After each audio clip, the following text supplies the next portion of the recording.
Bienvenue à toutes et à tous. Aujourd'hui, on s'attaque à un défi. Un défi majeur pour les restaurateurs. Comment sortir du lot? Surtout quand, soyons honnêtes, bien manger, ça ne suffit plus toujours.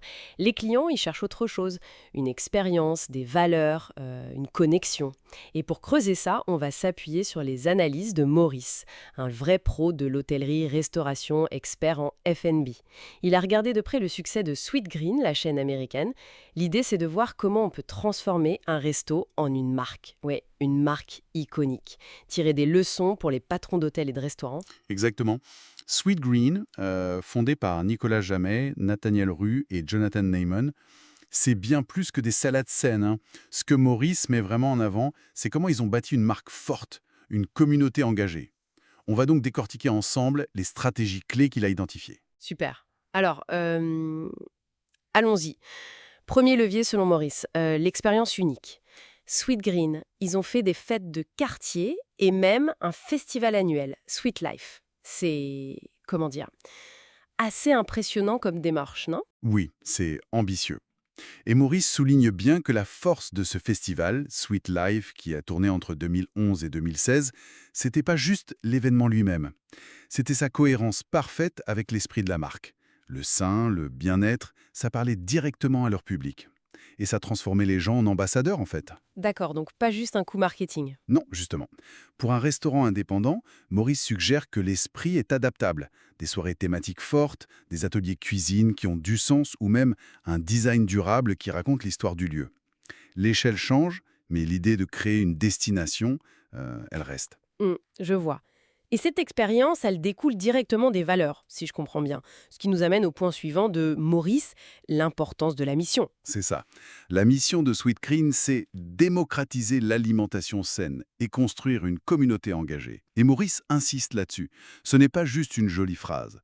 C'est un vrai guide pour les décisions. Chaque choix, que ce soit les ingrédients, la déco, la com, tout doit être aligné. Donc, il faut que ce soit authentique. Absolument.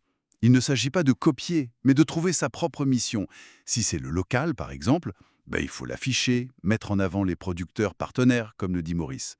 Ça rend la mission concrète. Et cette mission, logiquement, elle mène à l'engagement communautaire. Ça semble être un point vraiment central dans l'analyse de Maurice. Tout à fait. Sweet Green, par exemple, collabore avec Food Corps pour l'éducation alimentaire des enfants aux US. C'est un exemple fort. Mais pour d'autres établissements, Maurice propose des pistes plus locales. Soutenir une école du quartier, une banque alimentaire. Des choses euh, concrètes, quoi. Oui, ou adopter des pratiques durables très visibles, réduire les déchets, utiliser des emballages compostables, ou même lancer des initiatives solidaires comme les repas suspendus. Ah oui, les cafés suspendus, mais pour les repas. Voilà. L'idée, c'est de créer un lien qui va au-delà du simple commerce. D'accord. Et après l'engagement vient l'innovation. Comment on fait pour rester pertinent, pour se renouveler sans cesse? Alors, l'innovation. Selon Maurice, ça ne veut pas forcément dire tout changer tout le temps. Pour Sweet Green, c'est utiliser des produits locaux, de saison, c'est choisir des emballages éco-responsables, c'est proposer des ateliers bien-être. L'important, c'est d'innover en restant cohérent avec sa mission. Pour un restaurant, ça peut être des menus saisonniers un peu audacieux, des éditions limitées, pousser plus loin les pratiques écolo. Ou proposer des expériences différentes, comme des dégustations. Exactement, des dégustations thématiques, quelque chose qui sort un peu de l'ordinaire. C'est une question de rester pertinent en fait. Et tout ça, bien sûr, il faut le communiquer. Dernier point alors, le marketing authentique. Oui, et authentique, c'est vraiment le mot-clé de Maurice ici. Raconter sa propre histoire, ses valeurs, ses engagements.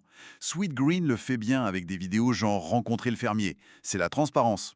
Pour les restaurateurs, Maurice suggère de partager leur parcours sur les réseaux sociaux, de montrer un peu les coulisses, les défis aussi, pas que les succès. Impliquer les clients aussi. Surtout. Leurs témoignages, organiser des petits concours photos avec un hashtag dédié.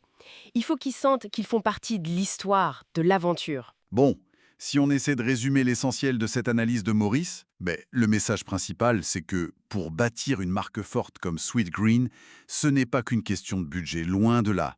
C'est d'abord une vision claire, c'est une cohérence totale entre ce qu'on dit et ce qu'on fait, et c'est une vraie authenticité.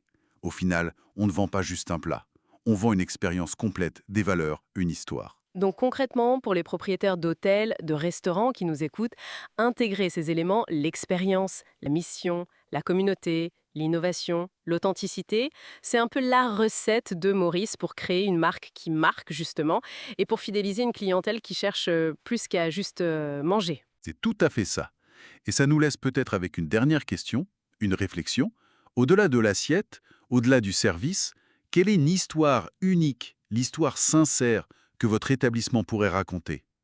Et comment tisser ce lien particulier, authentique, avec votre communauté locale, pour aller plus loin que la simple transaction?